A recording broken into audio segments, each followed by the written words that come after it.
Oui, pardon. Bonjour Joe Star. Bonjour. Ismar déjà, rappeur, producteur, fondateur de NTM et Cool Chain. Vous êtes une figure de la musique en France et aussi peu à peu du cinéma et des planches de théâtre. Et votre actu, c'est Le Petit Didier. C'est un récit, ça raconte votre enfance. C'est chez Robert Laffont. En quelque sorte, c'est déjà votre 3e livre de souvenirs. En 2006, vous aviez publié une autobiographie qui m'avait marqué, Mauvaise réputation avec Philippe Manœuvre. En 2017, Le Monde de demain. Comment est né Le Petit Didier? Ça vient d'une rencontre avec une éditrice. Pourquoi un 3e livre qui raconte vos débuts, votre enfance, votre jeunesse? C'était une envie commune de raconter quelque chose qui soit plus sensitif, je dirais en langage Terminator, un genre de préquel, voilà, à tout ça. C'est vraiment quelque chose autour de les tribulations d'un petit garçon. Moi, je suis un peu aussi de la secte. C'était mieux avant, avec quelques réglages, bien sûr. Voilà. Donc, j'avais envie de raconter un peu cette époque aussi, quoi. Les années, vraiment les années 70-80, où notre Internet à nous, c'était notre imagination. Où on passait beaucoup de temps à attendre. On n'était pas aussi dans le rush qu'aujourd'hui. Enfin, voilà. Passiez beaucoup de temps à attendre parce que vous racontez votre histoire avec votre papa. Sur la couverture, la photo de couverture, on voit en pyjama avec un ours en peluche. Vous avez quel âge? Je vous pose la question parce qu'il n'y a pas d'âge, pas d'année. J'en sais rien du tout là sur cette photo. Je dois avoir, je pense, je sais pas, 5 ans, quelque chose comme ça, 6 ans même. Vous racontez votre vie quotidienne avec votre père, à la fois absent et violent. Il avait abandonné votre mère quand vous aviez 5 ans. Vous êtes resté à vivre avec lui. Et ce qui frappe, on va vous lire, c'est que on a l'impression que le temps passe, mais il est lent ce temps. Il peut vous abandonner toute une soirée dans l'appartement, ou alors passer 4 jours avec vous sans vous adresser la parole, mais vous ne vous révoltez pas.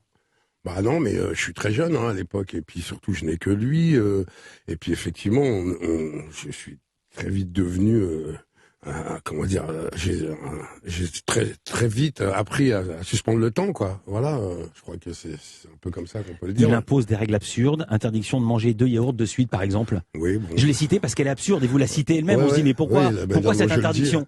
Non, mais je pense que ça vient de son éducation, quoi. Mon père, à la base, était un rural, donc voilà, c'était très strict. Voilà, il reproduisait le truc, quoi. Non, je veux dire, vous manquiez pas de yaourt à la maison. Non, ce que je veux dire. Non, pas du tout. C'est là où on a l'impression que c'est complètement absurde. Alors évidemment, il y a beaucoup plus grave. Il y avait également les coups, notamment car tout est lié, pour vous faire apprendre l'étape de multiplication. C'est simple, vous le dites, 2 x 4. Si vous ne savez pas la réponse, 8 coups de ceinture. Évidemment, le lecteur se pose la question. Déjà, vous n'aviez pas la table de 2 ni de 4. Comment ça se passait avec la table de 9? Mais déjà, même quand on me parle de chiffres aujourd'hui, j'ai envie de me jeter en boule par terre. Voilà, donc voilà le résultat. C'était génial. Non, mais je pense que c'est très maladroitement, c'était une volonté de faire de moi quelqu'un de très instruit. Enfin, voilà, de pas louper mes études, quoi. Et en fait, c'était tout le contraire.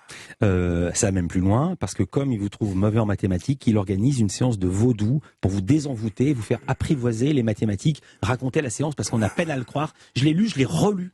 Mais moi, comme j'étais assez jeune, mon vrai souvenir de cette séance, c'est surtout que je suis chez moi, d'un seul coup, des gens arrivent avec mon père, on éteint les lumières, on allume des bougies. Enfin, c'est surtout l'ambiance, en fait. Ils vous font mettre en slip. Voilà, oui, bon voilà, on fait une cérémonie pour ceux qui connaissent, hein. Bam, et puis. Non, mais racontez pour ceux qui connaissent pas. Mais non, mais ce que je vais raconter, c'est ce que je dis dans le livre, c'est-à-dire que moi je ne comprenais pas ce qui se passait. J'avais quelqu'un qui marmonnait autour de moi, qui sortait des choses, des instruments, qui me passait des espèces de feuillages sur le corps. Enfin voilà. Et puis c'est surtout que comme je suis dans une ambiance à la base très taiseux, on ne m'explique rien. C'est-à-dire que d'un seul coup on dit lève-toi, ce monsieur va te dire que va faire ça par rapport à ça, mais vraiment de manière très très synthétisée. Et puis voilà, on acte. Et puis d'un seul coup tout le monde s'en va. Et puis voilà. Et l'affaire est faite. Et vous n'êtes jamais devenu un prix Nobel de mathématiques? Ah ben non, justement, non. Qui n'existe pas, je dis ça au passage. Voilà. Il y a 2 phases dans le récit, c'est la médaille Fields en maths. Il y a 2 phases dans le récit au départ. Mais il y a quand même quelque chose que vous oubliez de préciser, c'est que mon père était quand même quelqu'un qui cuisinait, qui était très habile de ses mains, donc. J'ai parlé de musique après, parce qu'il était un super DJ. C'était pas un super DJ. Enfin, tel que vous le racontez, moi je me dis waouh, il connaît des choses que je connaissais pas. Ouais, voilà, il avait une culture musicale, mais le DJing, c'est pas juste ça, quoi. Il faisait danser quand même des foules. Ouais, voilà, il faisait danser des foules, ouais. Il y a deux qui lui étaient déjà acquises. Déjà, il faut les avoir acquises. Il y a deux phases dans le récit. Au départ, vous avez interdiction de sortir, et puis quelques années plus tard, c'est l'inverse. Vous êtes livré à vous-même, vous faites le mur, vous sniffez, j'arrive à le dire, de la colle à rustine. Vous en prenez même en sa présence. Il ne se rendait compte de rien. Ou est-ce qu'il faisait mine de ne pas voir? Non, il se rendait compte de rien. Non. On est tous un peu allergiques au pollen et à la poussière dans la famille. Enfin voilà. Et donc j'en jouais, quoi, en fait. Non, je le faisais pas devant lui. Sinon ça aurait été. Non, mais dans l'appartement, avec l'odeur. Bah, mais j'étais dans les toilettes. Enfin voilà. Non, mais il s'en rendait pas compte. Non. Sniffer de la colle à rustine, ça aussi c'était les années 70. Je savais pas que ça pouvait aller jusque là. On va entendre de la musique et surtout. Lisa Marie Marquez va venir, c'est le portrait pré-fame de notre invité, mais c'est très difficile de parler de l'enfance de Joey Starr, vu qu'il en parle, et très très bien, Culture Média continue.